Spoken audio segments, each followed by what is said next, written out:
ಇವರು ಬಂದರೆ ಗುಡುಗು ಮಿಂಚು ಬರುತ್ತೆ. ಇವರು ಹೆಜ್ಜೆ ಇಟ್ಟರೆ ಭೂಮಿಯೇ ಕಂಪಿಸುತ್ತೆ.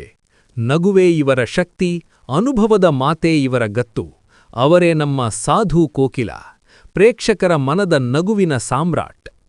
ಇವತ್ತು ಅವರ ಹುಟ್ಟಿದ ದಿನದಿಂದ ಇವತ್ತಿನವರೆಗಿನ ಪೂರ್ತಿ ಜೀವನ ಪಯಣದ ಸ್ಟೋರಿಯನ್ನು ನೋಡೋಣ ಬನ್ನಿ. ಸರಳ ಕುಟುಂಬದಲ್ಲಿ ಹುಟ್ಟಿದ ಕಲಾವಿದ ಸಾಧು ಕೋಕಿಲ ಅವರು 24 ಮಾರ್ಚ್ 1966ರಂದು ಕರ್ನಾಟಕದಲ್ಲಿ ಜನಿಸಿದರು. ಬಾಲ್ಯದಿಂದಲೇ ಅವರಿಗೆ ಸಂಗೀತದ ಮೇಲೆ ಅಪಾರ ಆಸಕ್ತಿ. ಹಾರ್ಮೋನಿಯಂ, ಕೀಬೋರ್ಡ್ಗಳಿಗೆ ಹತ್ತಿರವಾದ ಹುಡುಗ. ಸಂಗೀತವೇ ಉಸಿರು ಅನ್ನೋ ಮಟ್ಟಿಗೆ ಆಸಕ್ತಿಯಿತ್ತು. ಅವರ ಕುಟುಂಬದ ಹೆಸರು ಕೋಕಿಲ ಆಗಿದ್ದರಿಂದಲೇ ನಂತರ ಅವರಿಗೆ ಸಾಧು ಕೋಕಿಲ ಎಂಬ ಹೆಸರು ಬಂದಿತು. ಆದರೆ ಆ ದಿನಗಳಲ್ಲಿ ಯಾರಿಗೂ ಗೊತ್ತಿರಲಿಲ್ಲ ಈ ಹುಡುಗ ಮುಂದೆ ಕನ್ನಡ ಸಿನಿಮಾದಲ್ಲಿ ನಗುವಿನ ಸುನಾಮಿ ತರ್ತಾನೆ ಅಂತ. ಮೊದಲು ಸಂಗೀತ, ನಂತರ ಸಿನಿಮಾ. ಬಹಳ ಜನರಿಗೆ ಗೊತ್ತಿಲ್ಲ, ಸಾಧು ಕೋಕಿಲ ಮೊದಲಿಗೆ ನಟರಲ್ಲ, ಅವರು ಸಂಗೀತ ನಿರ್ದೇಶಕ. ಅವರು ಹಲವಾರು ಸಿನಿಮಾಗಳಿಗೆ ಸಂಗೀತ ನಿರ್ದೇಶನ ಮಾಡಿದ್ರು. ಕೀಬೋರ್ಡ್ ಪ್ಲೇಯರ್ ಆಗಿ ಕೂಡ ಇಂಡಸ್ಟ್ರಿಯಲ್ಲಿ ಹೆಸರು ಮಾಡಿದ್ರು. ಅವರ ಸಂಗೀತ ಜೀವನದಲ್ಲಿ ಒಂದು ಮಹತ್ವದ ತಿರುವು ಬಂದದ್ದು ಕನ್ನಡದ ಕ್ರಿಯೇಟಿವ್ ಜೀನಿಯಸ್ ಉಪೇಂದ್ರ ಅವರಿಂದ. ನೀನು ಕಾಮಿಡಿಗೆ ಸೂಕ್ತ, ಉಪ್ಪಿ ಮಾತುಗಳು. ಒಮ್ಮೆ ಉಪೇಂದ್ರ ಅವರು ಸಾಧು ಅವರ ಟೈಮಿಂಗ್, ಬಾಡಿ ಲ್ಯಾಂಗ್ವೇಜ್ ನೋಡಿದ ಮೇಲೆ ಹೇಳಿದ್ರಂತೆ, ಸಾಧು ಅವರೇ, ನಿಮಗೆ ಒಂದು ವಿಭಿನ್ನ ಕಾಮಿಡಿ ಟೈಮಿಂಗ್ ಇದೆ, ನೀವು ಆಕ್ಟಿಂಗ್ ಟ್ರೈ ಮಾಡಿ, ನಿಮಗಾಗುತ್ತೆ. ಆ ಒಂದು ಮಾತು ಒಬ್ಬ ಮ್ಯೂಸಿಕ್ ಡೈರೆಕ್ಟರ್ ಜೀವನವೇ ಬದಲಾಯಿಸಿತು. ಅದಾದ ಮೇಲೆ ಅವರು ನಟನೆಯಲ್ಲಿ ಕಾಲಿಟ್ರು ಮತ್ತು ಹಿಂತಿರುಗಿ ನೋಡಲೇ ಇಲ್ಲ. ಕನ್ನಡ ಕಾಮಿಡಿಯ ಹೊಸ ಅಧ್ಯಾಯ.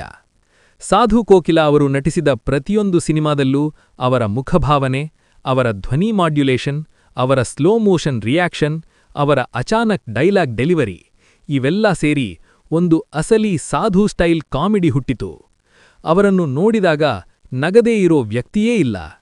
ಸಾಧು ಸೀನೆಂದರೆ ಖಚಿತ ನಗು. ಸಿನಿಮಾ ಯಾವುದೇ ಇರಲಿ, ಹೀರೋ ಯಾರೇ ಇರಲಿ, ಆ ಸೀನ್ನಲ್ಲಿ ಸಾಧು ಕೋಕಿಲ ಇದ್ದರೆ ಸಾಕು, ಥಿಯೇಟರ್ನಲ್ಲಿ ನಗು ಗ್ಯಾರಂಟಿ. ಅವರು ನಟಿಸಿದ ಅನೇಕ ಸಿನಿಮಾಗಳಲ್ಲಿ ಅವರ ಸಣ್ಣ ಸೀನುಗಳೇ ದೊಡ್ಡ ಹೈಲೈಟ್ ಆಗಿವೆ.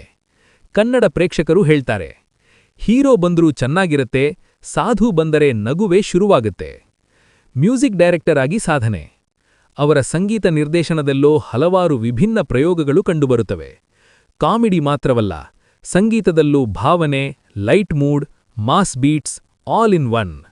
ಒಬ್ಬ ಕಲಾವಿದನಾಗಿ 2 ಕ್ಷೇತ್ರಗಳಲ್ಲಿ ಯಶಸ್ಸು ಸಾಧಿಸುವುದು ಸುಲಭವಲ್ಲ. ಆದರೆ ಸಾಧು ಕೋಕಿಲ ಅದನ್ನ ಪ್ರೂವ್ ಮಾಡಿದ್ದಾರೆ. ಅವರ ಮೋಸ್ಟ್ ಎಮೋಷನಲ್ ಕ್ಷಣ. ಜನಪ್ರಿಯ talk show weekend with Ramesh ಕಾರ್ಯಕ್ರಮದಲ್ಲಿ ಸಾಧು ಅವರು ತಮ್ಮ ಜೀವನದ ಹೋರಾಟ, ಉಪೇಂದ್ರ ಅವರ ಪ್ರೋತ್ಸಾಹ, ಸಂಗೀತ ಪ್ರಯಾಣ ಎಲ್ಲವನ್ನೂ ಶೇರ್ ಮಾಡಿದ್ರು. ಅಲ್ಲಿ ಅವರು ಹೇಳಿದ ಒಂದೊಂದು ಮಾತು ತುಂಬಾ ಎಮೋಷನಲ್. ನನಗೆ ಅವಕಾಶ ಕೊಟ್ಟವರು ನನ್ನ ದೇವರು. ಆ ಕ್ಷಣ ಪ್ರೇಕ್ಷಕರ ಕಣ್ಣು ನೀರಾಯಿತು. ಕುಟುಂಬ ಮತ್ತು ಸರಳ ಜೀವನ. ಎಷ್ಟೇ ಹೆಸರು, ಖ್ಯಾತಿ ಬಂದರೂ ಸಾಧು ಕೋಕಿಲ ಅವರ ಜೀವನ ಸರಳ. ಕುಟುಂಬದ ಜೊತೆ ಸಂತೋಷವಾಗಿ, ಮಿತವಾಗಿ ಬದುಕುವ ವ್ಯಕ್ತಿ. ಹಲವಾರು ಕಷ್ಟಗಳು, ಇಂಡಸ್ಟ್ರಿಯ ಒತ್ತಡ, ಸ್ಪರ್ಧೆ ಎಲ್ಲವನ್ನೂ ಫೇಸ್ ಮಾಡಿದ್ರು. ಇವತ್ತಿಗೂ ನಗು ಮುಖದಲ್ಲಿ ಬದುಕುತ್ತಿರುವ ಕಲಾವಿದ. ಸಾಧು ಕೋಕಿಲ ಒಂದು ಎಮೋಷನ್. ಅವರು ಕೇವಲ ಕೊಮೇಡಿಯನ್ ಅಲ್ಲ, ಅವರು ಒಂದು ಫೀಲಿಂಗ್, ಒಂದು ಪಾಸಿಟಿವ್ ಎನರ್ಜಿ, ಒಂದು ರಿಲೀಫ್. ನಾವು ಟೆನ್ಷನ್ನಲ್ಲಿದ್ದಾಗ ಅವರ ಒಂದು ಸೀನ್ ಸಾಕು ಮನಸ್ಸು ಲೈಟ್ ಆಗೋಕೆ.